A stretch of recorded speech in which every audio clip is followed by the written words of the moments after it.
के लिए लेके आए basic introduction of the set. Set के बारे में हम बात करने वाले। तो बेसिक इंट्रोडक्शन की अगर हम बात करते हैं तो ये सबसे ज़्यादा इम्पोर्टेंट है, मैथमेटिक्स का सबसे ज़्यादा यूज होने वाला चैप्टर है। इसके बिना आप बहुत सारे चैप्टर आपके रह, जैसे 11th में 12th के चैप्टर बहुत सारे रह जाते हैं। जैसे आपके पास 12th के चैप्टर हैं, इससे रिलेशन में आता है रिलेशन, फंक्शन और प्रोबेबिलिटी। सबसे बढ़िया चैप्टर है ये प्रोबेबिलिटी। और इसके अलावा आपके पास कुछ थोड़े मोटे कैलकुलस में भी आ जाते हैं, कैलकुलस में। तो ये सब सारे के सारे चैप्टर 12th के अंदर हम थोड़ा मोड़ा सेट का यूज करने वाले हैं। तो इसका बेसिक इंट्रोडक्शन बहुत ज़रूरी है। तो बेसिक इंट्रोडक्शन में आज हम बात करने वाले हैं कि सबसे पहले हम बात करेंगे इसकी थ्योरी की। थ्योरी प्लस में कुछ क्वेश्चन प्रैक्टिकल भी करेंगे,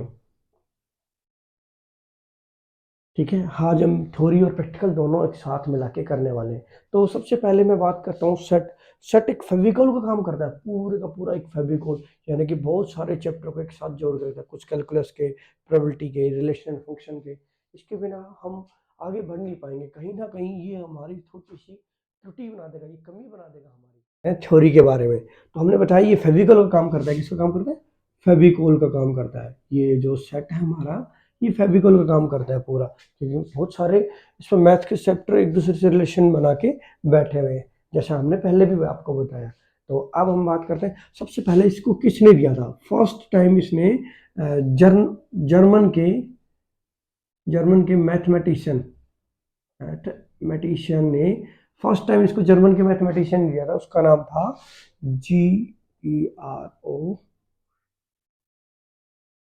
Georg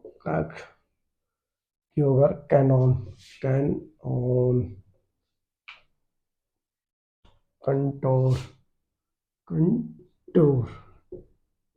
ये जर्मन के एक मैथमेटिशियन थे, बहुत ही बढ़िया और शानदार मैथमेटिशियन थे, जिन्होंने ये सेट के बारे में अपनी सबसे पहली थ्योरी रखी थी। तो सबसे पहली जो थ्योरी रखी थी इसके बारे में, तो सेट की इस तरीके से ने सेटिंग की पूरी कि ये एक पियानो बजाते थे। इस तरीके से हम समझ लेते हैं, ये एक पियानो बजाते थे।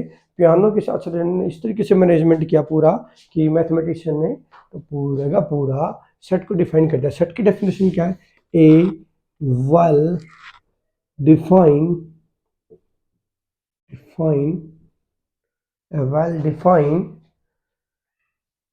collection is distinct object. अब हम समझते हैं इसके बारे में। डिस्टिंक्ट ऑब्जेक्ट इनकी वेल डिफाइंड, जिसको हम डिफाइन करके डिस्टिंक्ट करके जिस उस ऑब्जेक्ट की बात कर रहे हैं जिनको हम वेल तरीके से डिफाइन कर सकें। कुछ इसके एग्जांपल भी हम लेने वाले हैं। जैसे मैंने एक एग्जांपल लिया कि ए सेट है हमारे पास, ए सेट है राम, सीता, राहुल। हम भाई इसको डिफाइन कर सकते हैं। तो वो हमने क्या बोला? एक वेल डिफाइंड। वेल का मतलब जिनको हम डिफाइन कर पाए, वेल डिफाइंड, जिनकी हम परिभाषा दे पाए। जैसे मैंने कहा a richest person of the India. Richest person, आपकी नज़र में रिचेस्ट पर्सन कोई और है, मेरी नज़र में कोई रिचेस्ट पर्सन और है, कोई थर्ड पार्टी है उसकी नज़र में रिचेस्ट पर्सन कोई और है। तो इसलिए इसके डिफरेंट डिफरेंट एग्जाम्पल हो जाएंगे। एक दूसरा एग्जाम्पल ले लेते हैं हम, 1 2 3 4। हम भी इसको भी तो कर पाए, एक वेल डिफाइन कर पाए ना, इस पूरे सेट को वेल डिफाइन कर पाए। एक चीज और आती है इसकी, अरेंजमेंट ऑफ मेंबर, या मैं बोलूं ऑब्जेक्ट, या मैं बोलूं एलिमेंट। अब नोटेशन फॉर्म के बारे में हम बात कर रहे हैं। तो हमने नोटेशन फॉर्म, ये वाली हमारी नोटेशन फॉर्म होगी कि कोई भी सेट बनाने के लिए छोटी सी चीज और बताते हैं इसके बीच में। जैसे बी सेट है हमारे पास, इसके अंदर कोई भी मेंबर रिपीट में ना हो। जैसे 1 2 3 4 ये अलग अलग मेंबर है, और ये सारे के सारे क्या कहलाते हैं? ये सारे के सारे क्या कहलाते हैं? मेंबर, या मैं इनको एलिमेंट, या मैं इनको बोलूं ऑब्जेक्ट, ठीक है। तो वो सारे के सारे एक वेल डिफाइंड कलेक्शन कर रहे हैं और अरेंजमेंट भी कर रहे हैं, हम सभी को अरेंजमेंट करके लिख रहे हैं, ठीक है कि नहीं। फॉर एग्जाम्पल के तौर पे मैंने कहा ओड नंबर लेस देन 10, 10 से छोटे, लेस देन 10 से छोटे ओड नंबर तो कौन कौन से, 1, 3, 5, 7 और 9, हम इनको डिफाइन कर पाए। तो ये सारे के सारे एक सेट में रिप्रेजेंट होते हैं। नोटेशन फॉर्म की हम बात कर रहे हैं, नोटेशन फॉर्म कैसे होता है, ये जो है ना, ये वाला, ये कर्ली ब्रैकेट से स्टार्ट, ठीक है, और बी कैपिटल लेटर से इसको डिनोट करें, तब वो जाके सेट के अंदर रिप्रेजेंट जैसा कि हमने बोला था कि हम कुछ एग्जांपल्स की बात करेंगे सेट के बारे में। तो सेट के कुछ एग्जांपल है हमारे पास। तो पहला जो एग्जांपल है, odd number is less than 10, ये एक well defined collection of object है, डिस्टिंक्ट ऑब्जेक्ट है। तो हमारे पास इसका जो सेट बनेगा वो कैसा होगा, 1, 3, 5, 7 एंड 9, क्योंकि उसने बोला लेस देन और हमने ए से डिनोट कर दिया। अब बी की बारी, अब सेकंड पार्ट की बात करेंगे।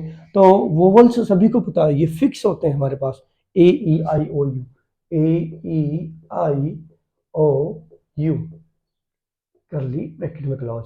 अब हमारे पास इसकी बात करते हैं। तो prime number of prime factor of India, prime factor of India नहीं है ये, प्राइम फैक्टर ऑफ 10 कर देते हैं, नहीं हाँ 15 कर देते हैं।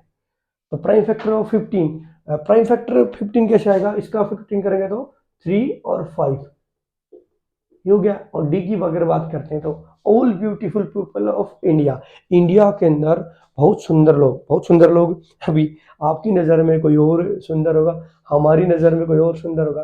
जैसे मैंने बोला कि मेरी नज़र में राहुल सुंदर है, देखिए मेरी नज़र में राहुल सुंदर है, ठीक है, मैंने राहुल का सेट बना लिया। अब आपकी नज़र में रोहित सुंदर है, अब किसी दूसरे बच्चे की नज़र में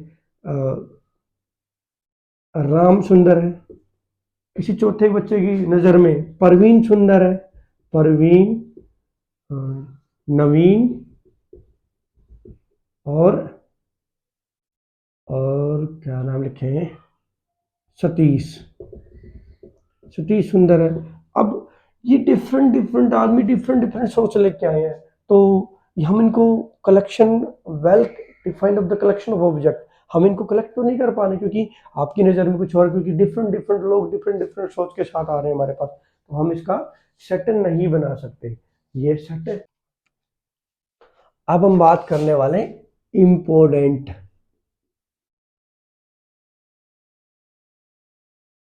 सिंबल्स के बारे में। तो इंपॉर्टेंट सिंबल के बारे में बात करने वाले, तो ये सबसे पहला होता है जो हम सेट के अंदर यूज करें, उन सिंबलों की बात करेंगे ऐसे करके, इसको बोलते हैं सच दैट, सच दैट। एक होता है ऐसे घुमा करके, उसका मतलब होता है एंड। एक होता है ऐसे करके उल्टा ए, इसमें होता है every element, for all every element, for all every element या ऑब्जेक्ट या मेंबर। और एक ऐसे करके होता है, एक था हमारे पास उल्टा ई करके, उल्टा ई करके, ये हमारे पास होता है देयर एग्जिस्ट, इसका मतलब होता है देयर एग्जिस्ट, एग्जिस्ट। और एक था हमारे पास ऐसे, ऐसे करके, इसको बोलते हैं बिलोंग्स टू, बिलोंग्स टू। ये कुछ इंपॉर्टेंट सिंबल्स हैं जो हम सेट के अंदर यूज करते हैं, और ये आपको कंठस्थ होने चाहिए, ये आपको याद होने चाहिए ताकि आपको कोई दिक्कत नहीं। ऑफ सेट रिप्रेजेंट कैसे करेंगे, सबसे पहला है हमारे पास रोस्टर फॉर्म, 3 फॉर्म में करते हैं। पहला है रोस्टर फॉर्म, इसको हम दूसरे नाम से बोलते हैं टर्बुलर फॉर्म, TABULAR, टर्बुलर फॉर्म। दूसरा हमारे पास आता है सेट फोल्डर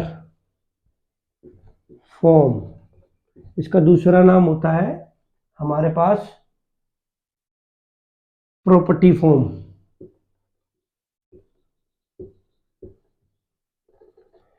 तीसरा इसका जो लास्ट होता है वो होता है विजुअली रिप्रेजेंटेशन। विजुअल रिप्रेजेंटेशन, ये तीन टाइप होती है सेट की। सबसे पहले है रोस्टर फॉर्म, दूसरी होती है सेट बिल्डर फॉर्म और तीसरी होती है विजुअल रिप्रेजेंटेशन। अब हमारे पास जब अगर हम बात करते हैं रोस्टर फॉर्म की या टर्बुलर फॉर्म की, तो रोस्टर का मतलब होता है जैसे मैंने कोई सेट लिखा ए इक्वल टू 1 2 3 4, ये कौन सी फॉर्म है? ये रोस्टर फॉर्म है। ये कौन सी फॉर्म है? रोस्टर फॉर्म, जिसको हम टर्बुलर भी बोलते हैं। एक टेबल की टाइप में, आप ऐसे समझो इसको, एक टेबल की टाइप में, उसको बोलते हैं टर्बुलर फॉर्म। अब सेट बिल्डर फॉर्म की अगर मैं बात करता हूं, अब मैंने इसी को बोला कि x such that of x belongs to the natural number. और नेचुरल नंबर कहां से कहां तक हमारे? नेचुरल नंबर कहां से कहां तक हमारे? 1 to 4 तक। Natural number 1 to 4। तो अब हम इसको डिकोडिंग के भाषा में लिखेंगे तो कैसे लिखेंगे कि 1 belongs to is equal x belongs to 5 and equal 5 और ये कर देंगे 1। इसका मतलब क्या है? इसको समझने की कोशिश करो। ये एक प्रॉपर्टी के फॉर्म में लिखा है कि x such that of x, x belong कर रहा है एक्स को, such that of x, x belongs to natural number. कैसा है हमारा नेचुरल नंबर? नेचुरल नंबर कहां से कहां तक है? 1 भी हो सकता है, वो 2 भी हो सकता है, 3 भी और 4 भी। 5 नहीं हो सकता बिकॉज इसने क्या बोला, ये 5 से बड़ा नहीं है। तो 5 से बड़ा नहीं है तो हम इसको कर देते हैं 4 इक्वल, ऐसे कर देते हैं। इसका मतलब अब तो आसानी हो जाएगी कि ये 4 से बड़ा नहीं है और ये 1 से छोटा नहीं है। ठीक है, अभी इसी की तरह विजुअल की फॉर्म में करते हैं, इसी को विजुअल की फॉर्म। तो एक सर्कुलर टाइप में, और 1 2 3 4, और यहाँ पे ऊपर हेड के ऊपर हमने ए सेट रख दिया, इसको हम बाहर रिप्रेजेंट कर देते हैं। तो ये थे सारे हमारे रिप्रेजेंटेशन ऑफ द सेट है। ये तीन टाइप, तीनों टाइप के बारे में हम अच्छे समझ दोबारा से बताते हैं। टर्बुलर फॉर्म होती है जो टेबल की टाइप में होती है, और प्रॉपर्टी फॉर्म होती है जो प्रॉपर्टी के टाइप में होती है। सेट बिल्डर फॉर्म, उसको हम प्रॉपर्टी फॉर्म भी बोलते हैं। विजुअली हमारे पास होती है 1 2 3 4। तो अगर मैं बात करूं सेट बिल्डर फॉर्म की, ये वाले जेई के अंदर भी देखने को मिलते हैं इस टाइप से। जेई के एग्जाम के अंदर बहुत सारे देखने को मिलते हैं JEE के बारे में, और बहुत सारे इस टाइप के क्वेश्चन आपको देखने को मिलेंगे। सेट के ऊपर अगर कोई क्वेश्चन खोलता है खेलता है जेई के अंदर, तो वो इसी तरीके से खेलता है, प्रॉपर्टी फॉर्म में ही ज्यादातर क्वेश्चन देखने को मिलते हैं आपको। टाइप ऑफ सेट के बारे में सबसे पहले बात करेंगे फाइनाइट फाइनाइट सेट, और दूसरी बात करेंगे इनफाइनाइट सेट। देखो भाई, अगर हम इसके बारे में बात करते हैं तो दो ये सेट हैं, इसके वैसे बहुत सारे टाइप हैं, हम बारी बारी से अब डिस्कशन करने वाले हैं। फाइनाइट और इनफाइनाइट, इनके नाम से ही पता चल रहा है। फाइनाइट कौन सा सेट होता है? कौन सा सेट है जिसमें फाइनाइट नंबर होंगे, और इनफाइनाइट सेट कैसा होगा? जिसमें इनफाइनाइट नंबर होंगे। जैसे मैंने बात की all natural number, the set of the all natural number, वो कैसा कहलाएगा? इनफाइनाइट, क्योंकि ऑल नेचुरल नंबर की बात कर रहा है। इसी तरह फाइनाइट की बात करूं कि 1 to 10 फाइनाइट सेट, तो वो क्या कहलाएगा? एक फाइनाइट सेट कहलाएगा। तो इसके डेफिनेशन के बारे में हम थोड़ा सा लिखते हैं। इफ द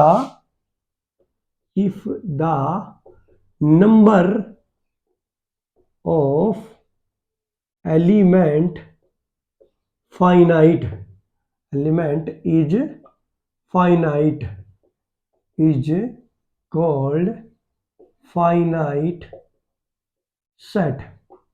इसमें if the number of set number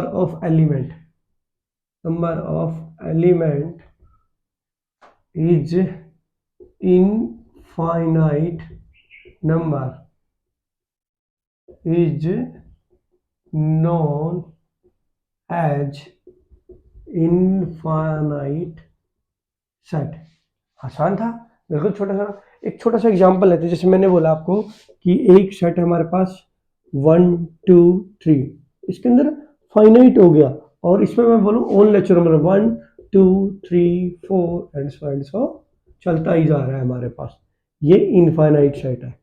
ठीक है, ठीक है मेरे दोस्तों, फाइनाइट इनफाइनाइट के बारे में हो गए। अब हाँ, अब छोटी सी बात और बताना चाहेंगे इसमें, स्पेशली कार्डिनल नंबर के बारे में।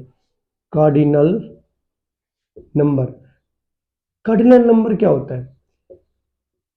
कार्डिनल नंबर वो नंबर होता है बेटा, जैसे हमने बोला कि एक हमारे पास सेट है 1 2 3, इसमें कितने मेंबर हैं? 3 मेंबर। तो कार्डिनल नंबर ऑफ, इसको बोलते हैं number of set A is equal to में 3। कितने मेंबर है इसके अंदर? 3। दूसरा एक एग्जांपल ले लेते हैं, बी एग्जांपल ले लिया मैंने, 1 4 7 9 13 17। इसका पूछा cardinal number of set B, number of set B, इसका मतलब होता है cardinal number of set B. तो कितने? 1 2 3 4 5 6, कितने नंबर है? 6 नंबर। कितने मेंबर है? 6 मेंबर। तो नंबर कितना हो गया? 6। इसको हम दूसरी भाषा में, आदर्श बहुत सारी बुकों में दूसरी भाषा में भी लिखते हैं इसको, मेंबर ऑब्जेक्ट ऑफ सेट ए, इसको ऐसे भी बोलते हैं। एक दूसरी, एक और दूसरे तरीके से भी लिखते हैं, बहुत बार लिखा गया है, दूसरे तरीके से भी इसको लिखते हैं कि नंबर, इसका मतलब है ये खड़े डंडे, और इसका मतलब भी यही है। ठीक है दोस्तों, इसका मतलब भी यही है। अगर सेट ए की बात करता है, ए अगर बी की बात करता है, तो इसका मतलब भी कार्डिनल नंबर पूछा गया है। इसका मतलब भी यही होता है कि कार्डिनल नंबर पूछा गया है, इसका मतलब भी वही है, इसका मतलब भी। लेकिन मोस्टली ज्यादातर बुक्सों में यही वाला यूज किया जाता है, n A, number of set ए।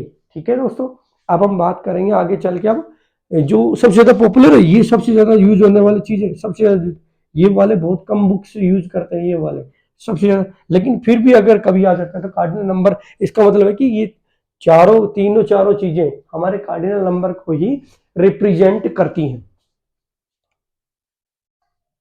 बात करने वाले स्टैंडर्ड,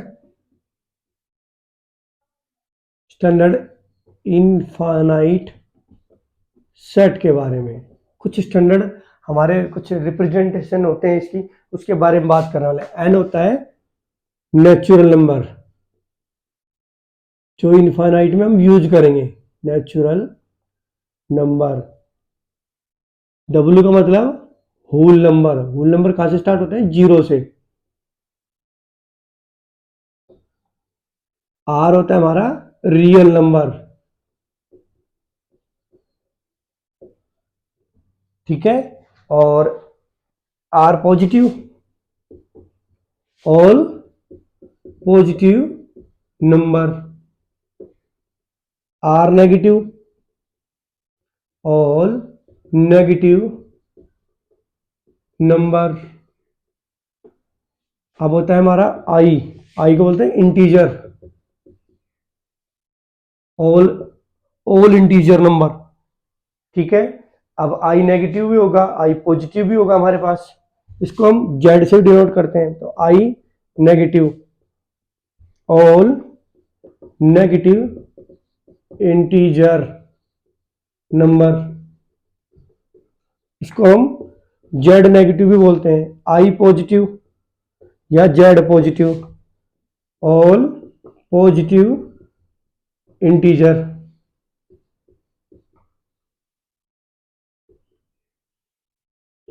आई होप आपको अच्छे से क्लियरिटी समझ में आ रहा होगा कि क्या हम बता रहे हैं। इसके बाद होता है इर्रेशनल नंबर के बारे में बात करें। एक इर्रेशनल नंबर ऐसा जिसको हम डिनोट नहीं कर सकते, उसको डिनोट करने के लिए हम क्या करेंगे कि आर माइनस के क्यू, इर्रेशनल नंबर। ठीक है दोस्तों, आर माइनस क्यू, और क्यू, क्यू हमारा क्या है? क्यू हमने नहीं लिखा, यहां लिख देते हैं रैशनल नंबर। रैशनल नंबर कौन जाते हैं? जो पी अपॉन क्यू की फॉर्म में होता है, Q is not equal to 0, जैसे हम 6 और 7th 8th 9th में सीखे, वही सारी रिप्रेजेंटेशन दिए, स्टैंडर्ड फॉर्म दिए गए हैं इनफाइनाइट, इससे हम इसको डिनोट करते हैं। ठीक है, अब हम बात करेंगे अगली टाइप की, नल, नल सेट के बारे में, टाइप के बारे में बात कर रहे हैं, नल सेट के बारे में। और दूसरा है सिंगल टन सेट के बारे में। नल सेट वो वाला सेट होता है, इसका दूसरा नाम भी है वॉइड सेट, और तीसरा नाम भी है इसका, नल भी होगा वॉइड भी होगा, इम्पटी। इम्पटी का मतलब बिल्कुल खाली, इम्पटी सेट। तीनों इसी के नाम है, ये तीनों के तीनों इसी के नाम है। नल सेट बोले या वॉइड सेट बोले, इम्पटी सेट बोले, इसका मतलब है एक भी मेंबर नहीं होगा, एक भी ऑब्जेक्ट नहीं होगा, एक भी एलिमेंट नहीं होगा, जिसका मतलब जीरो मेंबर। और इसको कैसे डिनोट करते हैं, इसको हम डिनोट करते हैं करली ब्रैकेट से, ठीक है, या इसको दूसरी ग्रीक वाली भाषा में बोलते हैं फाई से, ठीक है दोस्तों। अब सिंगलटन सेट की बात करें, only for one member, only for one member, कोई भी एक मेंबर होगा। फॉर एग्जांपल जैसे मैंने ये लिखा वन, ये क्या है हमारा सिंगलटन सेट है। थ्री, ये क्या है सिंगलटन सेट है। जैसे मैंने लिखा थ्री फोर, क्या ये सिंगलटन सेट है? ये सिंगलटन सेट हमारा नहीं है, ठीक है दोस्तों। अब हम अगली टाइप के बारे में बात करेंगे। अगर मैं बात करता हूं इसमें cardinal number of the empty set, इसमें कितने होंगे कार्डिनल नंबर, कितने होंगे कार्डिनल नंबर, कितने होंगे जीरो। और इसमें कार्डिनल नंबर कितना होगा वन, इसका वन, इसके टू, ठीक है दोस्तों। अब हम बात इक्विवेलेंस,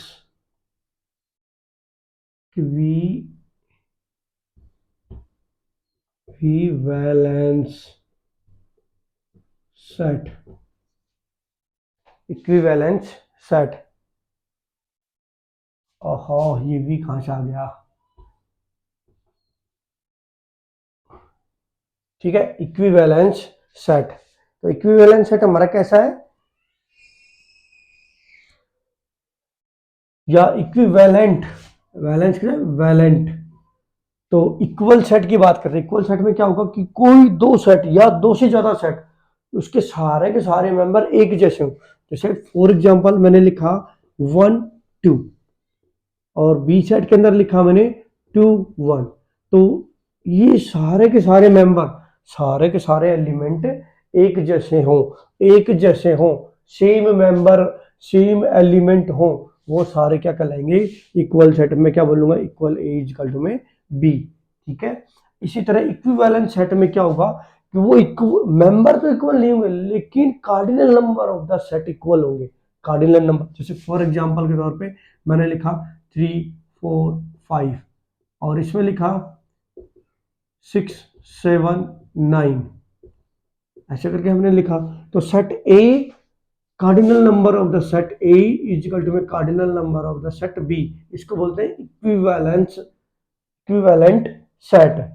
और अगर हम बात करें इसमें भी थ्री मेंबर है, इसमें भी थ्री मेंबर है, थ्री एलिमेंट, थ्री एलिमेंट, इसमें भी तीन एलिमेंट, इसमें भी तीन एलिमेंट, दोनों इक्वल है। लेकिन बात की जाए इक्वल सेट की, तो ये इक्वल सेट नहीं होंगे। देखो थ्री इसके अंदर नहीं है, फोर इसके अंदर नहीं है, फाइव इसके अंदर नहीं, सिक्स इसके अंदर नहीं है, सेवन इसके अंदर नहीं, नाइन इसके अंदर नहीं है, ठीक है। अब हमारे पास सेट का पूरे का पूरा कंप्लीट हो गया है, सेट हमारा कंप्लीट हो गया है। अब हम आगे जो बात करेंगे तो इसके अंदर हम बात करेंगे